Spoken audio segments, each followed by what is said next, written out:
What's up, nerds? Welcome back to the ABCs of OSS, where we're breaking down the world of open source software one letter at a time.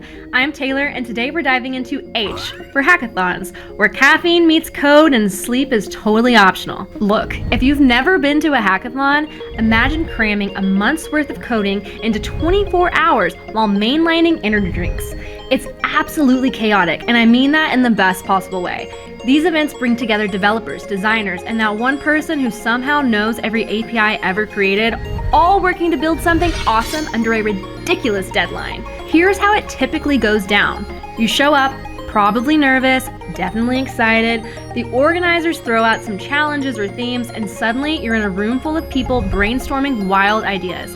Half of them are probably impossible, but that's part of the fun. You form teams, sometimes with complete strangers, who might end up becoming your best friends or future coworkers. Then, the real madness begins. You've got maybe 24 hours or a weekend to turn your idea into something real. The energy in the room is electric. Every corner has a different drama playing out. Someone's API key just stopped working. Another team just pivoted their entire project 3 hours in. And there's always that one team that looks suspiciously well rested. Nobody trusts them, by the way. But here's what makes hackathons special.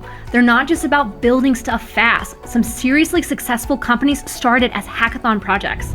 Ever heard of GroupMe or Zapier? Yes, hackathon babies. There's something about that pressure cooker environment that makes people think differently. And the open source connection? It's perfect. A lot of hackathons focus on improving open source projects or creating new ones. Think about it. You've got a room full of caffeinated developers looking to make an impact. Some of the best pull requests I've ever seen came from someone at 3 a.m. during a hackathon, probably while eating their 4th slice of pizza. Now let's get real for a minute. Hackathons aren't all rainbow commits and successful deploys. The time pressure is intense, people burn out. That amazing idea you had at the start, you might have to scale it way back just to have something working for the demo. And let's be honest, some of the code written at 4 a.m. shouldn't probably see the light of day. But here's the thing. Even if your project crashes and burns during the demo, and trust me, we've all been there, you're still winning. You've learned new tools, made connections, and pushed yourself out of your comfort zone.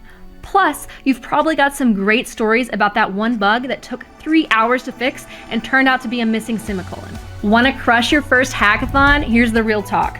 Break your project into small chunks. Have a backup plan when your main idea hits a wall. And for the love of all things holy, don't forget to commit your code regularly. Nothing is worse than losing hours of work because you forgot to push to Git. That's our 8th letter in the ABCs of OSS. Next time we're diving into I for interoperability, because making different systems talk to each other is both an art and a science. Until then, keep your code clean and your caffeine levels optimal. Peace out.